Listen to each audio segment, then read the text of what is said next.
People like you don't get free water here.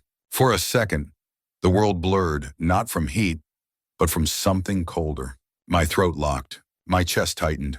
It wasn't the kind of thirst you cured with a drink. It was the dry, scratching burn that started in your pride and clawed its way up to your mouth, leaving nothing but dust and shame. Funny how something as simple as asking for a glass of water could strip you bare. Funnier still that in a place like this, water wasn't just given away. It was sprayed over manicured flower beds out front, wild bursts of clean, glistening droplets showering orchids so pampered they probably had their own housekeeping staff. But for someone like me, not a drop. I blinked hard, trying to push back the sting. But it wasn't just in my eyes. It was in my hands, in my lungs, in the old memory cracking open like a rotted door, 15 years old. Standing outside a gas station kitchen, shirt sticking to my back, sneakers soaked with melted ice, hauling 50-pound bags to people who didn't bother looking me in the eye.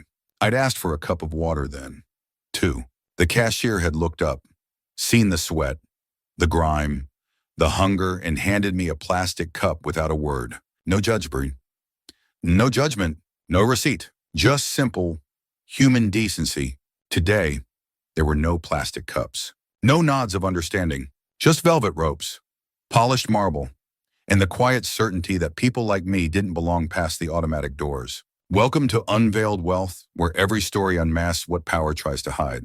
I sat down slowly, letting the weight of invisible eyes push me deeper into the lobby's afterthought corner, the kind of spot designed not for comfort, but for optics. A place to be seen, but not acknowledged. The chair beneath me creaked softly, protesting like an old man's knees on a rainy morning. Funny how everything polished and perfect still found a way to sound tired when no one was clapping. Across the marble expanse, the front desk clerk returned to her conversation with a sharply dressed guest. Laughter sparkled from their lips, brittle and thin like cheap crystal under too much light.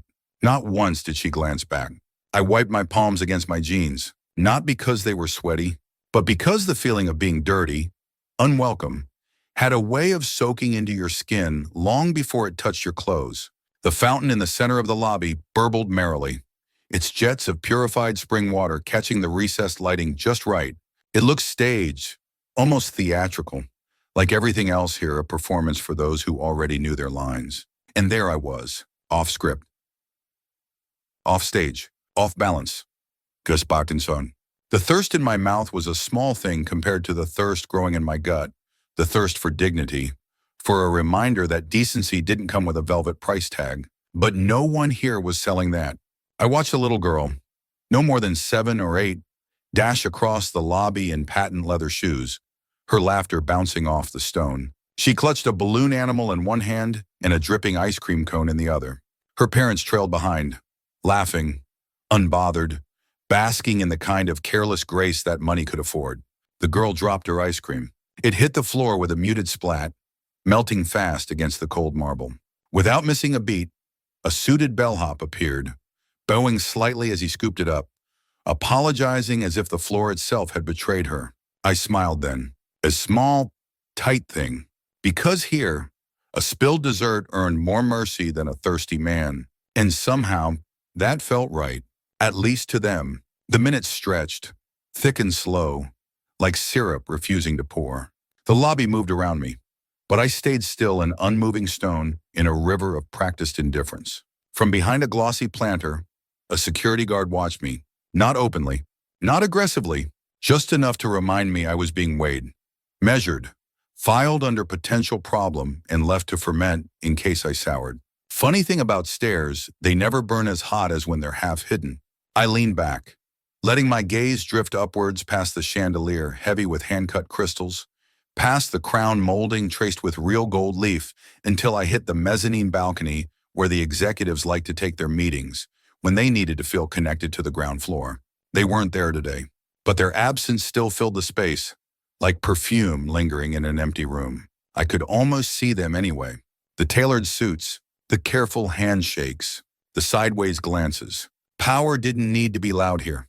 It was stitched into the carpet, pressed into the elevator buttons, whispered into the reservations list that decided who got smiled at and who got shown the door. My fingers drummed idly against the armrest, a sound so soft even I barely heard it. But the security guard shifted slightly, adjusting his stance. Noticing, cataloging. Good. It meant the system still worked, and systems, once noticed, could be dismantled, one thread at a time. I wasn't born in marble halls or under chandeliers. I was built in back alleys and loading docks, in the sting of cheap soap over scraped knuckles, in the weight of debts that showed up before my first paycheck did. The world didn't give me blueprints. It handed me broken bricks and dared me to build a life anyway. And I did. One busted knuckle, one sleepless night, one silent humiliation at a time. Funny thing about buildings, it's the stones you never see, the rough ones buried deep in the foundation that hold the whole damn tower up. I never forgot that. They did. That's why I was here. Not because I needed a room, not because I couldn't afford the overpriced water bottled in glass thinner than the patience of the staff. I was here to remember, to look at what I'd built from the ground up, and to see if it still deserved to stand. Sometimes the rot doesn't start at the edges. Sometimes it starts right at the heart. And sometimes you have to sit quietly, let the rot show itself before you know where to start pulling threads. The security guard shifted again, pretending to check his earpiece. Good, you're. Soon enough, they'd know. Not all stones were meant to stay buried. Some come back just to remind the polished ones who really carried the weight all along. The lobby doors sighed open again, a soft exhale of cool, conditioned air giving way to the humid breath of the city outside. Two new guests stepped in, sharp suits, perfect hair, confidence that filled the room before they did. The kind of men this hotel was built for. The desk clerk's posture snapped straighter, her smile blooming wide and genuine, as if someone had flipped a switch under her skin. "Welcome to the Valemont Grand," she sang, her voice sweeter, higher. I watched from my seat, invisible again, as one of the men, the taller one, with a watch so bright it nearly blinded me, snapped his fingers. A bellhop appeared immediately, wheeling over a cart as if summoned by magic. The second man caught sight of me. For a moment, our eyes met. His mouth twisted slightly, not quite a sneer, but close before he turned away, speaking in low tones to the clerk. She nodded, her gaze flicking briefly toward me, and just like that, the air around me shifted. Thicker, colder. A ripple through the lobby's practice script, as if someone had stumbled on their lines. Funny, how a simple look could rearrange the whole cast. I stayed seated, feeling the weight of 1,000 silent judgments settling over my skin like fresh snow. Heavy, suffocating, but I'd carried worse, and I wasn't here to melt for them. I was here to see who else would crack under the pressure. The shift started small, the way a single gust changes the whole direction of a river. A junior manager, young enough to still believe his tie mattered, peeled himself from the front desk and made his way toward me. His shoes clicked sharply against the marble, announcing every ounce of discomfort he tried to hide. Each step tighter, each breath thinner, like he was forcing himself to wade through something foul. He stopped 2 paces away, not close enough to offer help, but close enough to cast a verdict. "Sir," he said, the words stretched thin by politeness, "may I assist you with a something?" His smile was tight, all enamel and obligation. The kind of smile you practiced in a mirror, just to get it wrong anyway. I looked up at him slowly, letting the weight of the room settle across my shoulders. The chandelier light caught the sweat beginning to bead at his hairline. Funny thing, the ones most desperate to prove they belonged were always the quickest to sweat. I said nothing. Silence does funny things to people. It makes the air between you grow teeth. He shifted, clearing his throat. "I'm afraid this area is reserved for registered guests," he added, voice softer now, as if volume could make the blade less sharp. Behind him, the security guard had moved half a step closer, casual, like a man who wasn't paid enough to run, but too proud to stand still. Out of the corner of my eye, I saw the 2 suited guests near the bar chuckling over something private. No one asked them for a reservation. Their suits were their credentials. Their swagger was their boarding pass. Me want surna. My hoodie was a scarlet letter stitched in plain view. I let the silence stretch just a breath longer, long enough for him to feel it, then stood up, slowly, deliberately.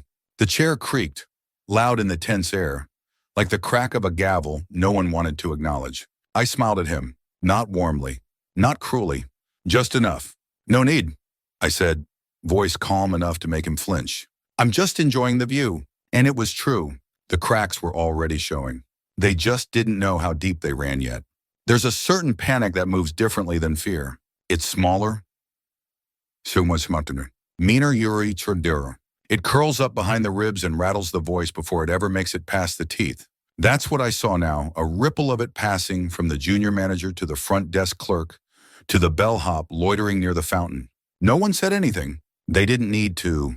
The script was clear, remove the problem without making a scene. How's furry, problem being me, Savannah. I caught her name glinting on the delicate gold badge pinned to her blouse, abandoned her post at the desk, smoothing her skirt as she stalked toward me. Different from the junior manager. Sharper. Meaner. Did of her modern. She walked the way people do when they're used to kicking sand over small fires, not to put them out, but to make sure everyone knew who was holding the bucket. Sir, she said, voice pitched just loud enough to be heard by the nearby guests. Is there something I can help you with? Her smile was professional. Her eyes were loaded. Not the question. The accusation. I turned slowly, making sure to catch the light just right so that, for a moment, in the polished reflection of the marble column, she could see her own expression harden. Funny thing about mirrors, they don't lie. They just wait. No, I said. One word. Heavy as a gavel. Savannah's fingers flexed against the tablet she clutched, the way a dealer might shuffle cards before a bad hand. Behind her, I noticed the suited guests laughing again, this time a little louder.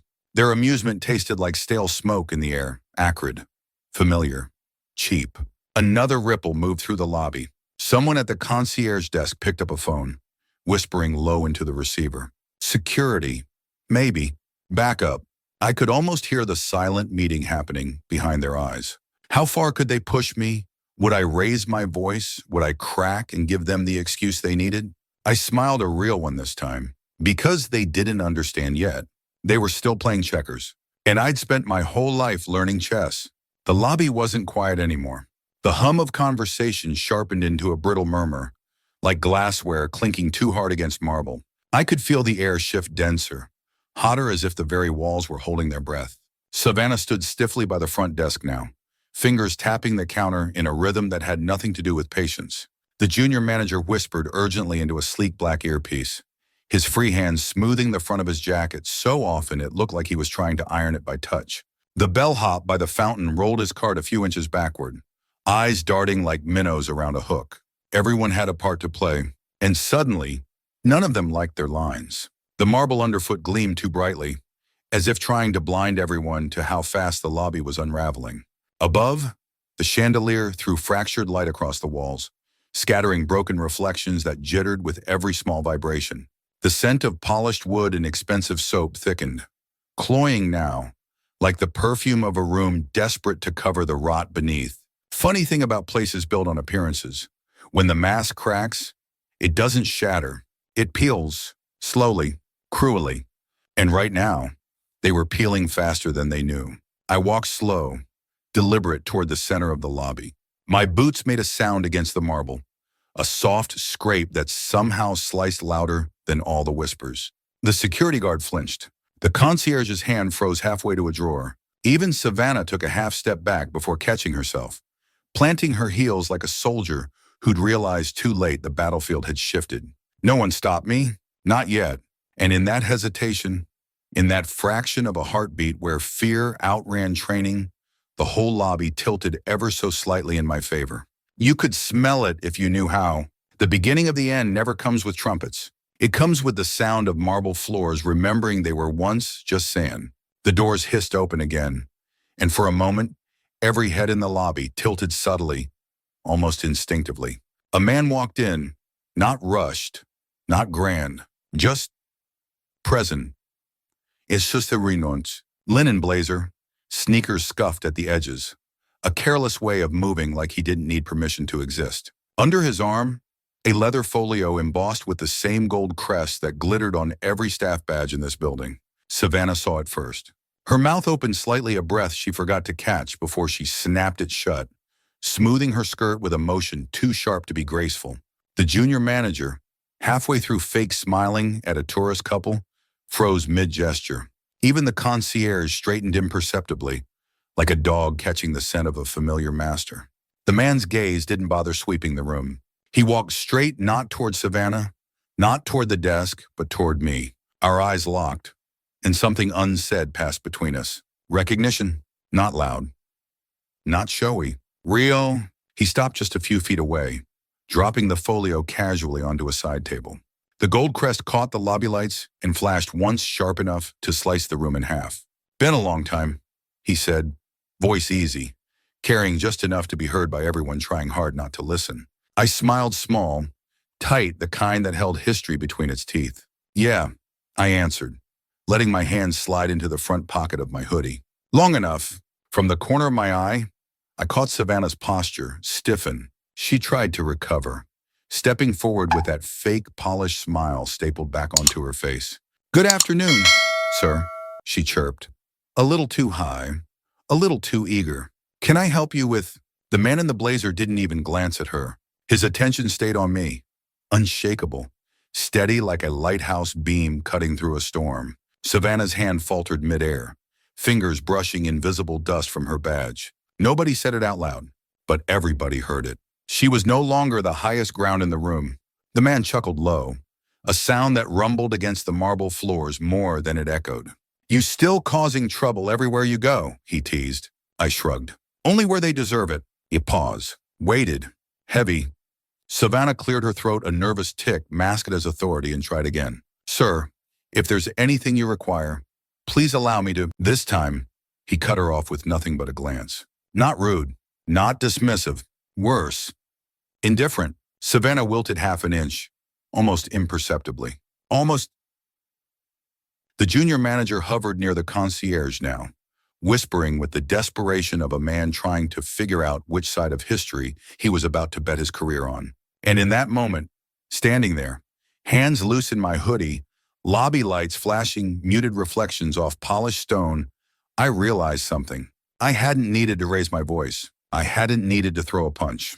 The ground was already cracking beneath them. All I had to do was wait for the tremors to sing. For a heartbeat, the lobby stood suspended, caught between two realities, like a painting halfway through being torn apart. Savannah's shoes shifted against the marble, a soft scuff betraying nerves she couldn't polish away. The junior manager stepped forward instinctively, mouth parting with some half-formed apology, but the man in the linen blazer's glance shut him up before the words could crawl free. "Is there a problem here?" the man asked, voice casual but layered, the way a knife wrapped in velvet still knows how to cut. The junior manager stammered, the edges of his professional mask slipping. No, sir, of course not. We were just, assisting," the man repeated, letting the word roll slow across his tongue, like tasting something suspicious. Savannah tried to reclaim ground, plastering a smile that didn't reach her eyes. "We were ensuring all guests are the storm, memory comfortable." The man's gaze lingered on her, cool, assessing. "And is he uncomfortable?" he asked, tilting his head slightly toward me. No one answered, because there was no good answer. The silence spread, sticky as honey spilled across glass. Guests by the bar leaned in subtly, drinks forgotten in their hands. The concierge coughed into his fist, the sound too loud in the charged air. Funny thing about power, it doesn't need to raise its voice. It just waits for yours to crack first. The man in the blazer smiled, slow and dangerous. "That's what I thought," he said softly, then turned back to me. "Shall we?" No title, no introduction. Just two men who understood the weight of unsaid things. I nodded once. Easy. As I moved past Savannah, I caught the faintest flicker in her eyes, not anger, not shame, recognition, the worst kind, the kind that hits too late to change the ending. I followed the man toward the elevators, boots whispering across a marble now slick with too many swallowed apologies. Behind us, the lobby tried to remember how to breathe, but the cracks were already there. And cracks, once they start singing, never forget the melody. The elevator chimed low, a soft sound swallowed by the heavy tension still hanging in the lobby.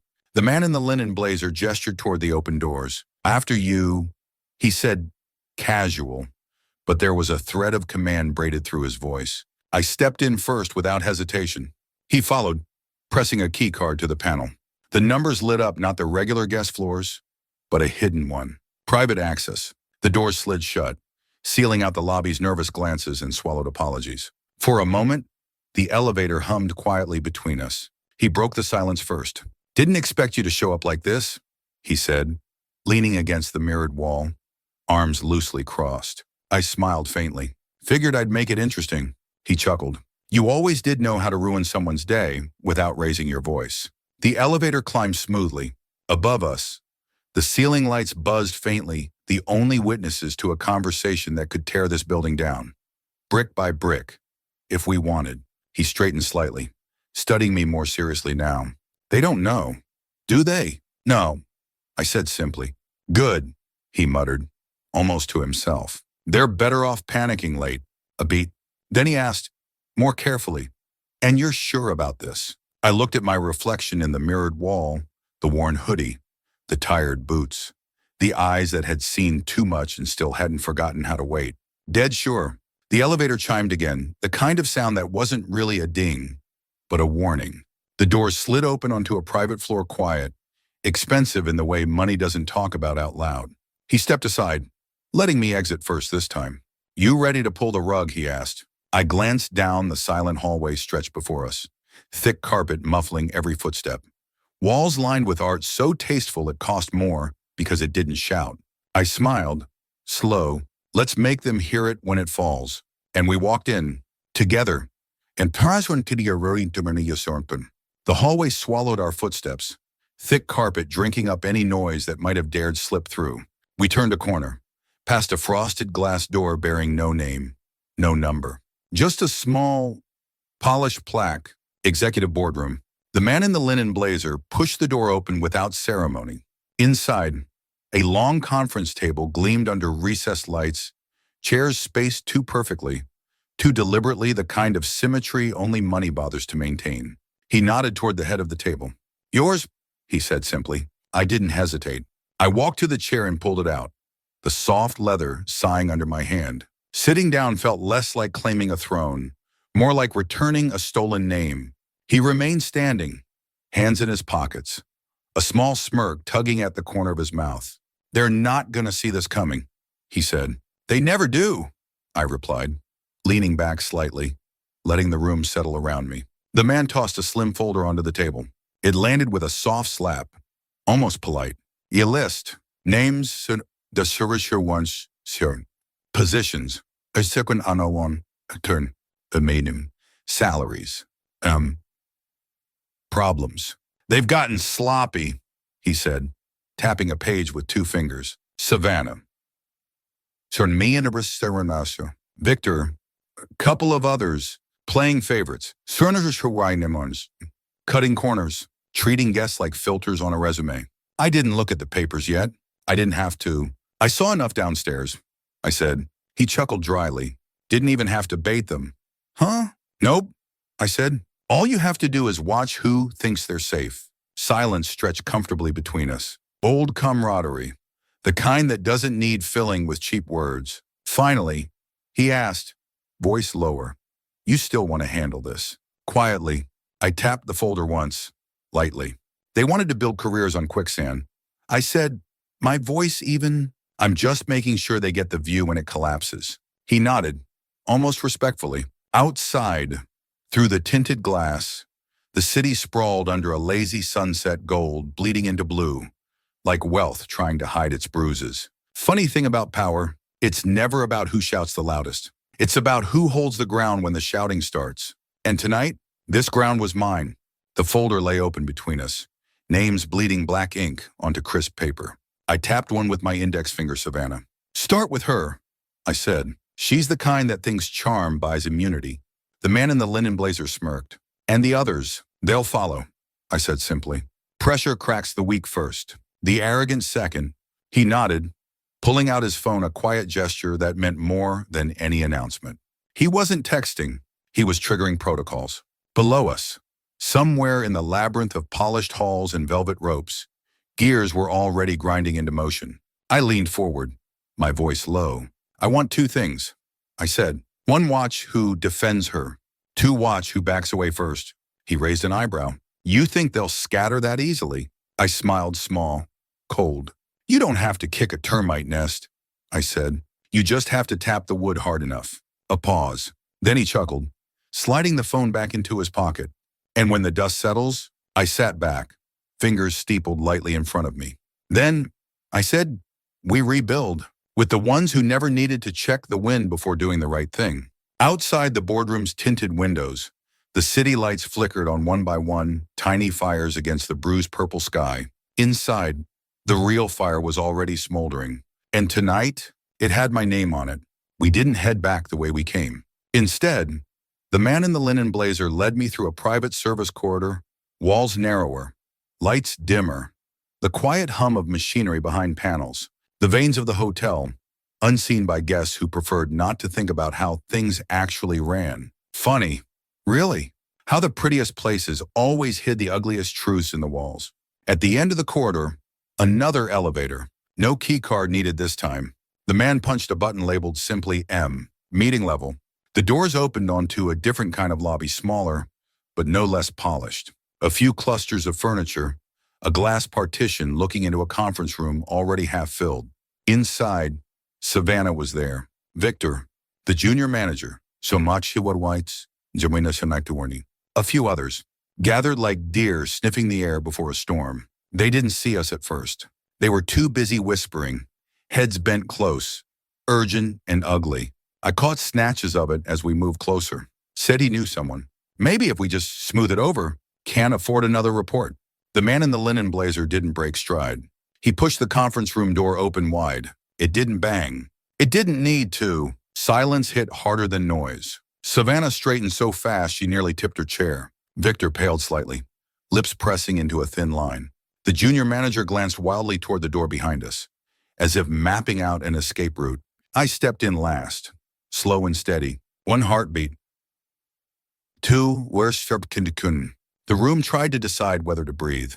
Then I spoke, not loud, not angry. Just enough. Sit down, I said. No titles, no explanations, no second chances. Savannah's mouth opened, maybe to argue, maybe to beg, but one look at the man beside me, and whatever she'd been about to say died a quick death. They sat, every single one of them, like dominoes tipping without a single hand touching them. I took the head seat without ceremony, resting my hands lightly on the polished oak. Let's talk about standards, I said, voice soft, almost conversational. Outside the glass, the city flickered against the dark.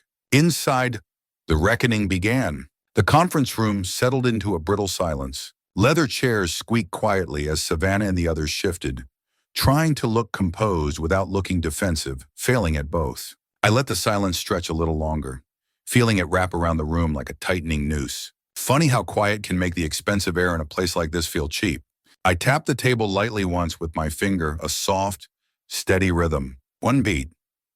Two, three. Nuri. Enough time for nerves to start fraying. Then I spoke, casually, almost conversational. How do you define guest experience? I asked, glancing at no one in particular. Savannah straightened, flashing that brittle professional smile again. Ensuring guests feel welcomed, respected, and valued. She recited, like reading off a brochure. I nodded slowly, as if considering her answer. And how do you measure that? Victor jumped in, a little too fast. Surveys, ones, online reviews, return bookings. And if a guest, I said, voice mild, doesn't look like they belong. The question hung there, heavy and deliberate. The junior manager shifted in his seat, clearing his throat. We agree, train our staff to make assessments discreetly. Discreetly, I smiled, faint and cold. And who decides what belonging looks like? Silence again, the uncomfortable kind that tightens shoulders and dries mouths. Savannah opened her mouth, hesitated, then said, we trust our team's judgment. I leaned back slightly, steepling my fingers, letting the overhead lights cast long, soft shadows across the table. Interesting, I said. I didn't push harder. Not yet. Let them sweat. Let them think they still had the upper hand. The man in the linen blazer leaned casually against the far wall, arms crossed, watching, not interfering, just enjoying the slow, inevitable slip. I flipped the folder on the table open lazily, the one he'd handed me earlier, and slid a single page across the glossy surface toward them. Guest feedback, I said, from last week. Savannah glanced at it, stiffened. It wasn't a survey. It was a complaint, filed quietly, ignored deliberately, about a man turned away because his shoes weren't polished enough for their standards. Victor shifted again, sweat starting to glisten along his hairline. The air in the room thickened, the polished oak table reflecting not confidence, but fear. I didn't smile. Not yet, because setting the stage is an art. And tonight, the first act had just begun. The paper sat between them like a ticking bomb no one dared touch. Savannah recovered first, or tried to. She flicked her hair back over one shoulder, a practiced move that didn't quite hide the tightening around her mouth. One isolated incident, she said brightly. Too brightly. We handle thousands of guests a month. It's statistically insignificant. Victor leaned forward, palms flat on the table, voice a little too loud. Besides, if someone can't present themselves properly, it reflects on the kind of clientele we attract. There it was, the slip.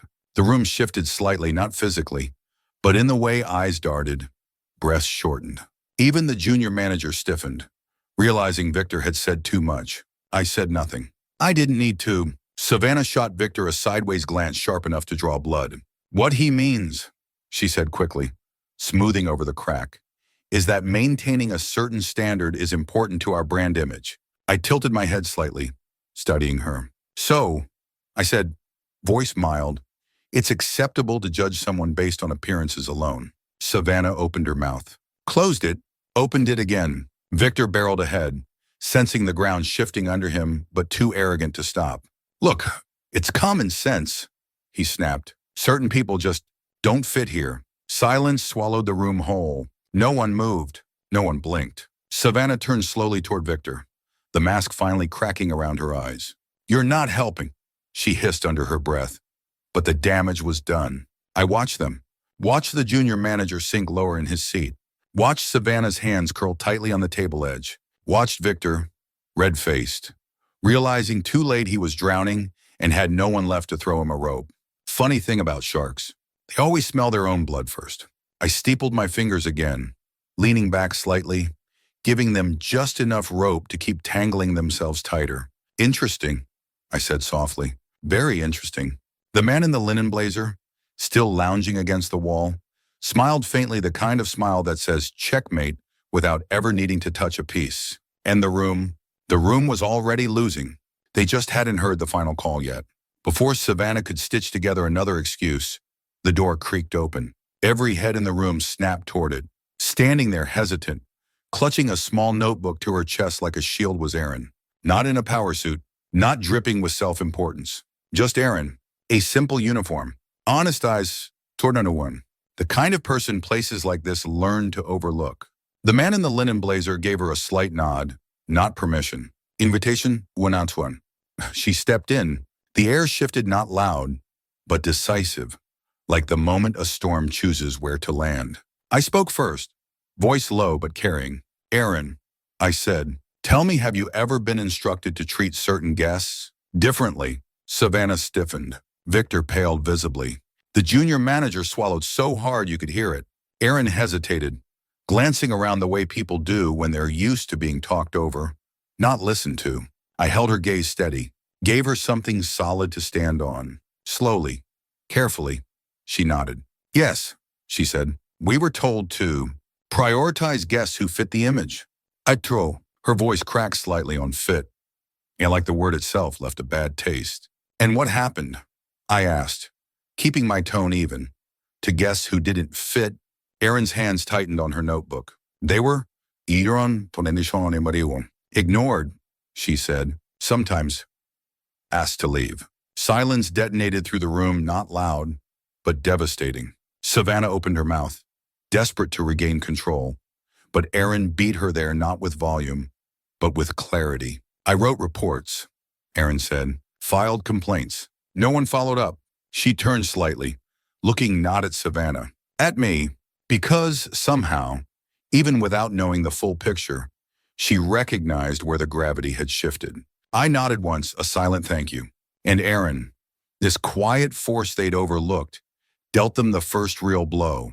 Funny thing about foundations. It's always the cracks you ignore that bring the whole house down. The silence cracked first, not from me, not from the man in the blazer.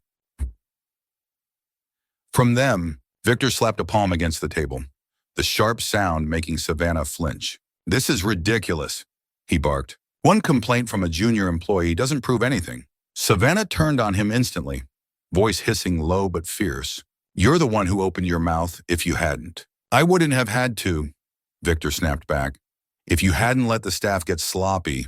The junior manager shifted nervously in his seat, gaze darting between them like a man realizing too late he was on a sinking ship and there were no lifeboats for cowards. Savannah rounded on him next. "And you're supposed to be managing front-end standards. Where were you?" He stammered something about following procedures, but the words tangled in his throat, useless and limp. "I didn't speak. I didn't need to."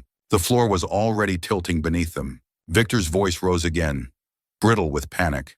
"This is insane. We've been running this place for years without problems." Savannah's laugh was short, bitter, maybe because no one was looking hard enough. And now Victor barked, throwing his hands up.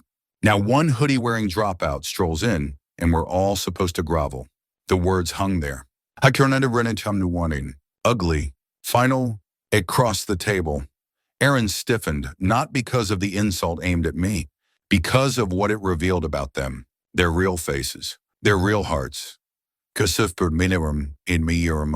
Funny thing about people who build their thrones out of thin air, the first strong breeze, and you see how fast they scramble to pretend it was never theirs. I steepled my fingers again, gaze steady. "Interesting," I said softly. Victor sneered, trying to rally. "Who even are you to judge us?" Savannah shot him a look, pure horror, but it was too late. The question was out there now, and it was exactly what I needed. Victor's words still hung in the air, sour and desperate. When I leaned forward just a fraction, the entire room leaned back without meaning to. Power has a way of bending the air before it even touches skin. "You want to know who I am?" I asked, voice so calm it cut sharper than any shout. Victor didn't answer. Neither did Savannah. They couldn't. I let the silence coil tighter. "Let's start simpler," I said. "Who were you when no one was watching?" Savannah's lips parted, but no sound came out. Victor tried first, always the loud ones who break first. "I've dedicated years to this hotel," he blurted. "We built the reputation it has. We upheld the standards." "Standards," I repeated, voice soft, almost wondering. "And who decided what those standards were?" Victor hesitated. Savannah jumped in. "Too fast. Company guidelines." "Company guidelines don't say judge by the shoes someone wears," I said, still even, still deadly. A muscle jumped in Savannah's jaw. Erin, from her quiet seat near the door, clutched her notebook tighter but didn't look away. I turned my attention to the junior manager, still frozen halfway between panic and hope. "Did you follow procedures?" I asked him gently. "Or did you follow Savannah and Victor?" His mouth opened, trembled, closed again. Behind me, the man in the linen blazer remained silent, a statue built out of quiet authority. Victor slammed his palm on the table again, louder this time. "This is a witch hunt." "No," I said, "this is a mirror. When you're the messerbefahren, and you're the one who decided you didn't like your own reflection." I let that thought hang there, heavy and unspoken. Across the room, you could almost hear the cracks splintering deeper, tiny fractures racing across glass. No polish could ever fix again. The junior manager sagged visibly, defeat creeping into his posture like water into rotted wood. Savannah folded her arms tightly, but even that couldn't hold back the tremor riding her fingers. Victor was already lost. He just hadn't realized the rest of the room had stopped looking at him. I leaned back in my chair, easy, unbothered. "Let's be clear," I said. "This isn't about one complaint, or one bad week, or one mistake." I paused just long enough for the weight to settle. This is about a culture, and tonight, that culture was on trial. Victor's question still hung in the air. "Who even are you to judge us?" And the weight of it pressed down on the room like a slow-building storm. I didn't answer right away. Instead, I leaned back in my chair, the leather groaning softly under the shift of my weight, and let the silence stretch. Let it tighten. Let it do what words couldn't. Across the table, Savannah's hands twitched once against the polished oak. Victor's jaw tightened, pulse fluttering visibly at the base of his throat. The junior manager, poor thing, looked like he wanted to disappear into the fibers of the carpet. Only Erin sat still, hands folded neatly on her lap, watching, waiting. The man in the linen blazer, still silent, shifted his weight lazily against the wall, the barest hint of a smirk ghosting the corner of his mouth. He knew what was coming. He was just enjoying the show. And me, I was counting breaths. One services to walking, one minded, 2, 3. When I finally spoke, my voice was low, even almost conversational. Funny thing about questions like that, I said, they usually tell you more about the asker than the answer ever could. Victor blinked. Savannah opened her mouth, then thought better of it. I tilted my head slightly, studying them as if seeing them, really seeing them for the first time. You think you're untouchable, I continued, because you've spent so long polishing the floor you stand on, you forgot it was someone else's ground in the first place. Savannah flinched visibly. Victor's face darkened. I pushed back slightly from the table, rising slowly to my feet. Deliberate, measured to citizen, every eye in the room followed the movement like it was a gunshot in a quiet church. You want to know who I am? I paced slowly behind my chair, letting my footsteps echo off the glass and marble and soft carpeting. The acoustics of a room built for power plays now turned against them. I'm the man who built this lobby you're standing in. Victor's brow furrowed, confusion splintering his bravado. I'm the one who signed the first contracts, negotiated the first vendors, approved the first blueprints while you were still deciding whether to major in hospitality or business management. Savannah's breath hitched. The junior manager shrank even further into his seat. And when it opened, I said, stopping directly behind the head chair, resting one hand lightly against its back, I stood right there by the fountain you so loved to show off to guests and watched it come alive.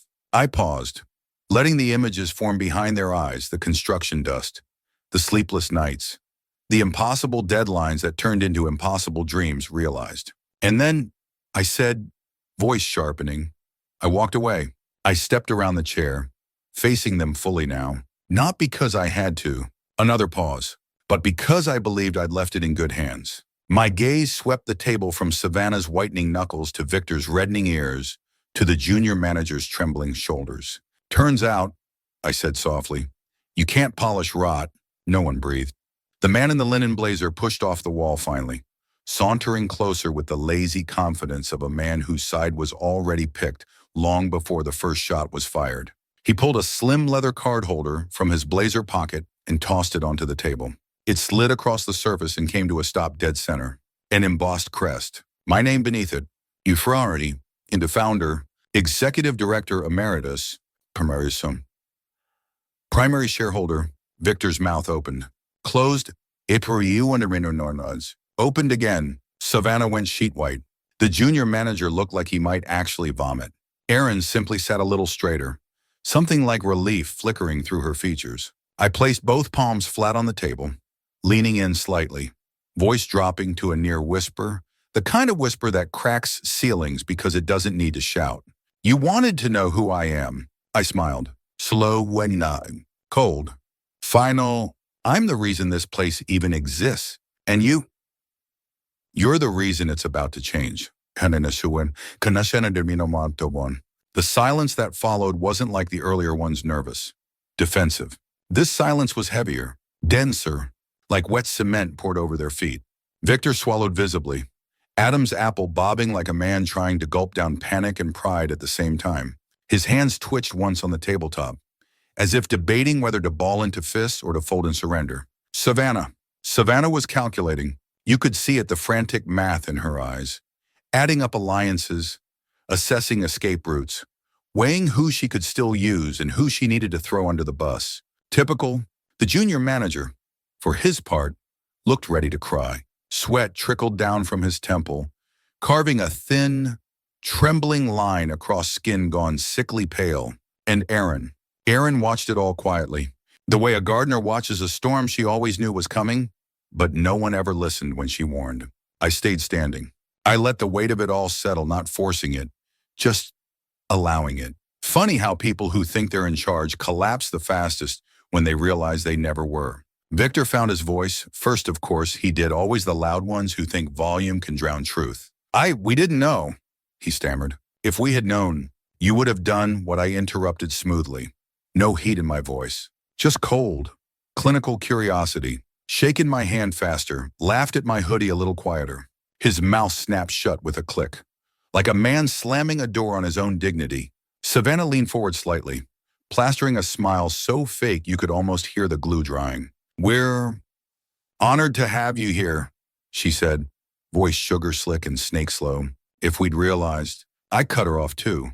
Not with anger, but with something worse, indifference. If you'd realized who I was, I said, you would have treated me better. Savannah hesitated, sensing the trap but unable to avoid it.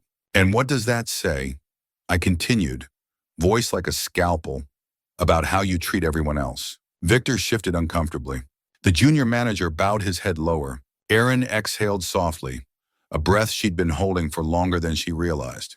The man in the linen blazer stepped closer now, arms folded, radiating a quiet authority that underlined every word I said. You see, I said, pacing slowly behind the chairs, real hospitality isn't about who you think deserves it.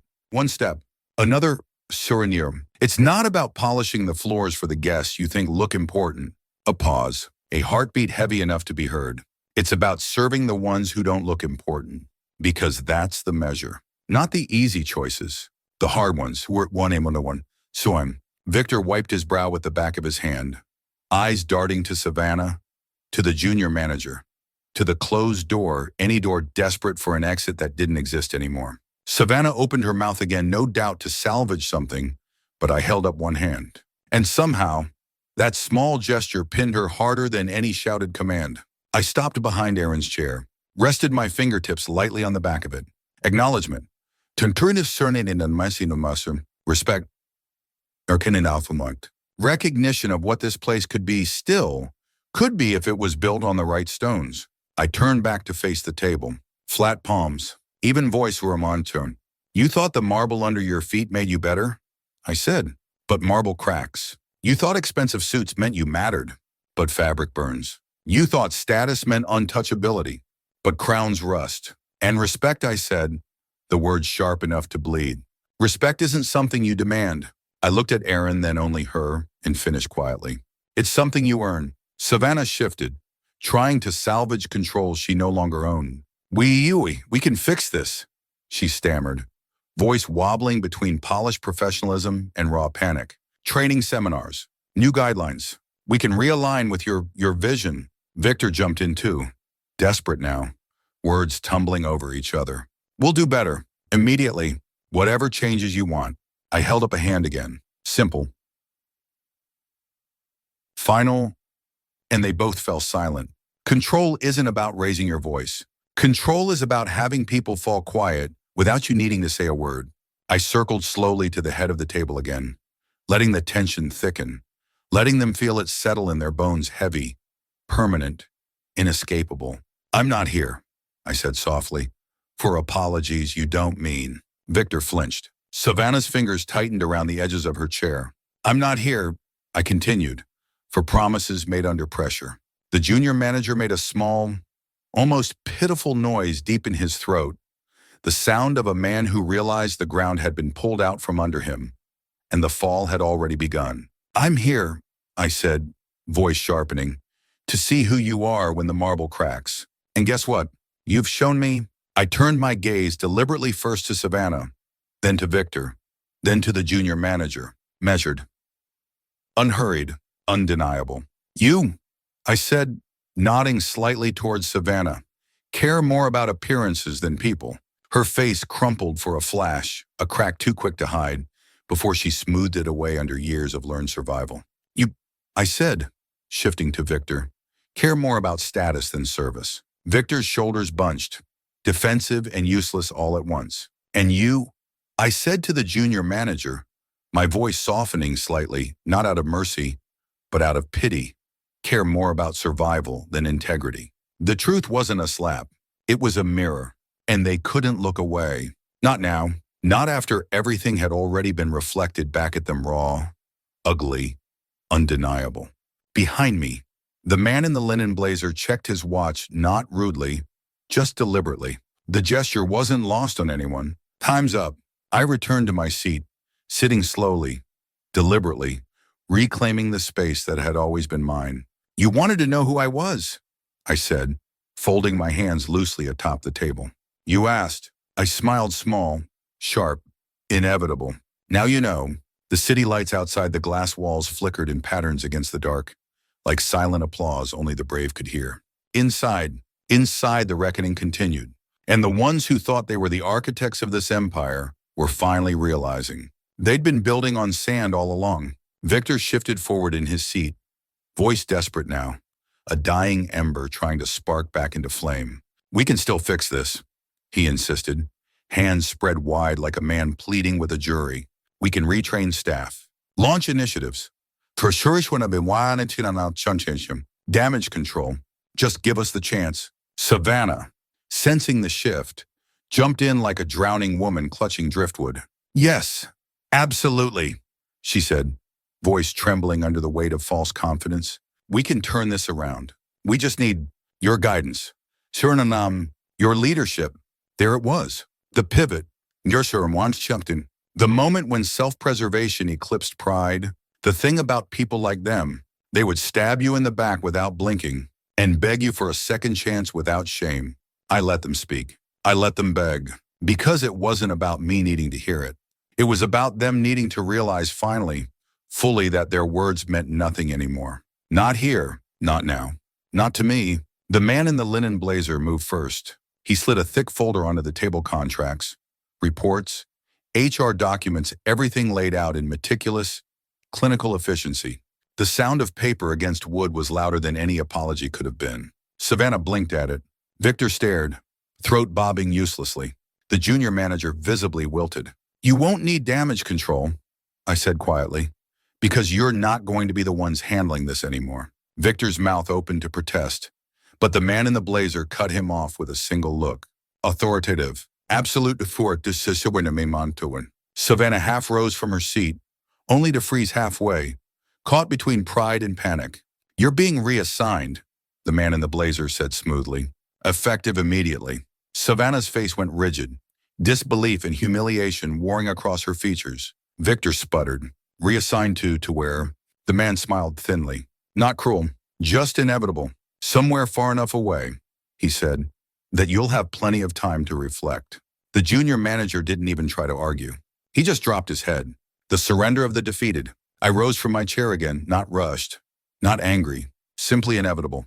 Because there's nothing louder than silence when it comes after begging. I moved around the table slowly, pausing briefly at Erin's chair, meeting her eyes, not with pity, with respect. You, I said softly, are staying. Her breath caught, the faintest sheen of tears brightening her gaze, but she blinked them back, professional, proud. Good'll, survive for the dur. This place would need people like her if it was going to be rebuilt right.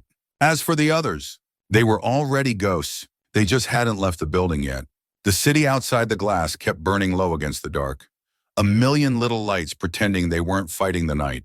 Inside, the real war was over, and everyone at this table knew it. Savannah sat rigid, a statue carved from fear and stubbornness.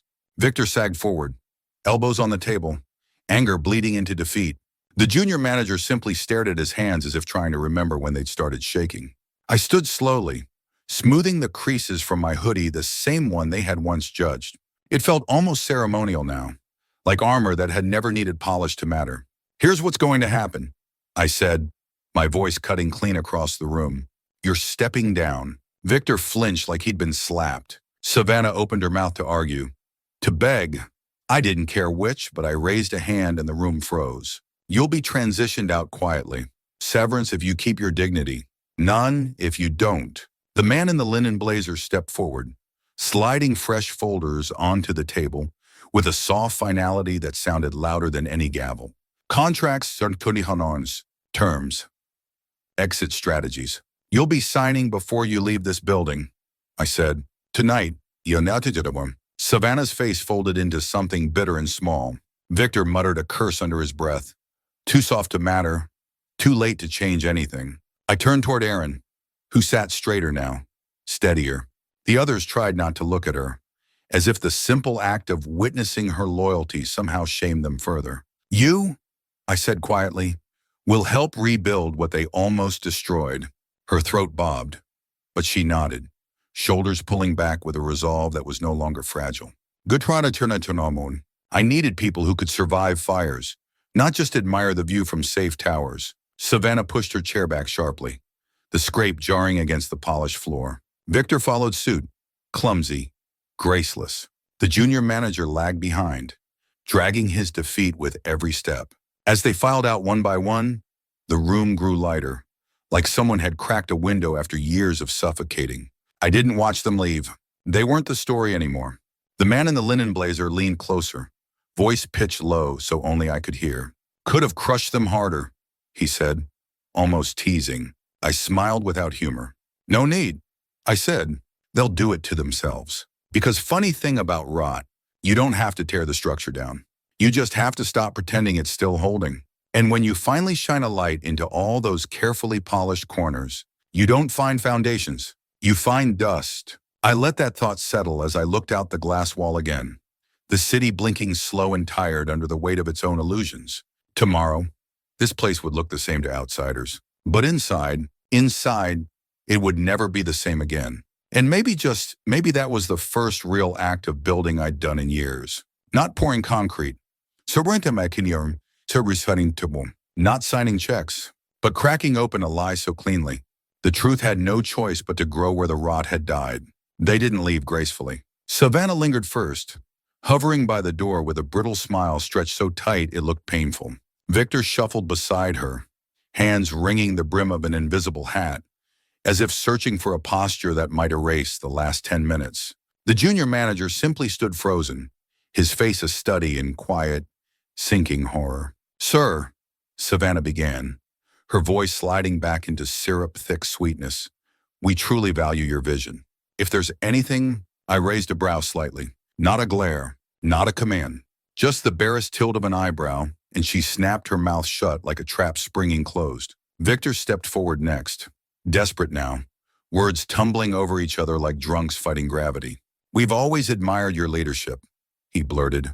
Always. It's just, without clear guidance, sometimes standards. Sulma. Slip. I said nothing, because what could they say that didn't reek? What could they offer that hadn't already rotted on their tongues? They weren't trying to apologize. They weren't even trying to change. They were trying to survive. And the funny thing about survival, it shows you exactly who someone really is. Savannah tried again, softer this time, hand fluttering toward her chest like a stage actress reaching for an invisible necklace. We're willing to adapt, she said, to embody whatever new direction you feel is best for the hotel's future. The word future stuck in her throat like a fishbone. Maybe because somewhere deep down, even she knew she wasn't part of it anymore. I looked at them, then really looked not with anger, not even with disappointment, just on absence, like watching actors perform a scene for an audience that had already left the building. Victor took another step, voice dropping to a conspiratorial hush. There's no need to make this messy, he said. We're on your side. Your side. As if sides were still a currency that mattered here. As if alliances forged in fear had any weight left to carry. I stood slowly, chair whispering against the floor, and crossed the few steps to where they clustered pathetic satellites, still trying to orbit a sun that had already gone dark. Savannah swallowed hard. Victor stiffened. The junior manager looked down, unable to meet my eyes. I didn't speak. I didn't need to, because sometimes the greatest indictment isn't shouted. It's given space to rot in silence. I let them stand there, wilting under the weight of their own performances, until finally they broke. Savannah dipped her head, a shallow, mechanical nod that wasn't respect so much as resignation. Victor turned first, shoulders slumping, his steps dragging like a man walking to his own burial. The junior manager followed, slower, smaller, and just like that, they left. No applause, no curtain call, just the heavy, irrevocable closing of a chapter they never realized wasn't written for them. The door whispered shut behind them. No slam, no theatrics. Just the quiet, satisfied click of something that knew it didn't need noise to end things properly. I stood there for a moment, letting the silence settle like dust in a room that had finally stopped pretending it was clean. Across the table, Aaron exhaled not loudly, but with the kind of relief that wraps itself around your bones when a storm finally passes and you realize you're still standing. The man in the linen blazer moved first, collecting the untouched folders off the table with unhurried precision. His steps were slow, unbothered. The movements of someone who knew the house always wins eventually. He met my eye briefly, a flicker of something like amusement in his gaze. "Nice and clean," he said, slipping the folders under his arm. I smiled faintly. "Rot doesn't survive sunlight," I said. He chuckled once, low and sharp, then turned toward the door. Erin rose slowly, hands flat against the table for a moment, grounding herself before straightening to her full height. She looked younger somehow, and older all at once. "A survivor, a beginning." "You did good," I said quietly. She blinked, startled, then gave a small, almost imperceptible nod. The kind that says more than any gushing thank you ever could. I picked up the slim leather folio that bore my name, the one that had shattered their illusions more cleanly than any shouting ever could, and tucked it under my arm. Then I looked around the room one last time. The polished oak, the too perfect lighting, the city blinking beyond the glass. For a moment, it all looked the same. But it wasn't, not anymore. Funny how little it takes to change a place forever. One truth, one crack, one man who refused to play their game. I nodded once toward Aaron, toward the man in the linen blazer, toward the city beyond. "Let's get to work," I said, and together without fanfare, without noise, we stepped into a future they never even bothered to imagine. A future where respect wasn't bought, it was earned. Where power wasn't worn, it was carried. And where the foundations, at long last, were real enough to bear the weight of something honest. Something that would last. Because that's the thing about rot. Once you clear it away, you realize something terrifying. The space it leaves behind is where real things grow. The lobby looked the same on the surface. The marble still gleamed under the softened lights. The fountain still whispered in the background. The heavy scent of polished wood still wrapped the air. But underneath, everything had shifted. Word traveled fast in places like this, faster than the elevators. Faster than the gossip that rode on the clink of champagne glasses. And tonight, it traveled in silence. No raised voices, no official announcements blasted over speakers, just looks exchanged between employees, like flares across a battlefield. Looks that said they're gone. Savannah, Victor, Iwanamorn, the junior manager. Kyosyon, removed, efficient, final. Their absence echoed louder than any departure could have. They weren't fired in front of the staff. There was no spectacle, because power doesn't need noise to be real. Power simply changes the room by walking through it. I stood at the far end of the lobby now, not dressed differently, not posturing, not declaring anything, just present. The few employees who passed nearby adjusted their paths instinctively, respectful without groveling, wary without fear. They could feel it, the tilt of gravity under their feet, not the gravity of fear, the gravity of accountability. The man in the linen blazer moved with quiet efficiency, speaking briefly to the department heads, handing over crisp folders that outlined transition plans. The message was simple. This wasn't punishment. It was reconstruction. Foundations first, appearances later. I watched it unfold without needing to interfere. Control, real control, wasn't about barking orders. It was about building a space so solid that people moved better just by stepping into it. Near the front desk, I spotted Aaron in conversation with a few other staff members. No panic, no desperation, just the quiet urgency of people trying to steady the ship, and for the first time in a long time, believing it was worth steadying. I crossed the lobby slowly, boots soft against the marble. No fanfare, no announcement. And as I moved, heads lifted subtly, eyes sharpened. Not from fear, from understanding this is how it happens. Not with fireworks, not with declarations carved into stone, but with the slow, deliberate, unglamorous work of clearing out what doesn't serve so what does can finally breathe. Tomorrow, memos would be issued. Meetings would be called processes would be rewritten. But tonight was enough. Tonight, the rot was gone. And for the first time in too long, The ground felt like it could hold real weight again. The service corridor felt cooler, quieter, a soft hum of unseen machinery filling the air as I walked alongside Aaron. We didn't speak at first. We didn't need to. The silence between us wasn't heavy like before. It was clean, waiting, like tilled soil waiting for something honest to be planted. Erin held a folder clutched tightly against her chest notes. Reports, maybe dreams she'd never dared to voice until now. Her steps were steady but cautious, like a woman who had spent too long waiting for the ground to collapse and wasn't sure if this new stability was real. We reached a small alcove tucked between the administrative offices, a space meant for quick conversations. Too humble to host lies. I leaned lightly against the wall, folding my arms, and for a moment, just studied her. Erin shifted under the weight of it, but she didn't drop her gaze. She held it. Good, Rikti, Mar. You can't rebuild on foundations that crumble under pressure. You stayed, I said finally. Voice even. Not a question. A recognition. She nodded once, sharp and sure, because it mattered. The simplicity of her answer carried more weight than any of the elaborate excuses I'd heard spill out of Savannah or Victor's mouths earlier. Erin hadn't needed an audience to do the right thing. She hadn't needed a reward. And that was why she was still here. I pushed off the wall and gestured slightly toward the folder she held. What's in there? Ikarina. She hesitated only a fraction before offering it forward. Ideas. Things I thought might help. Changes. If anyone ever wanted them. I took the folder, flipping it open with slow precision. Handwritten notes. Careful sketches of workflows. Small adjustments that spoke of someone who didn't just see problems, she thought about solving them. Not for credit, not for show.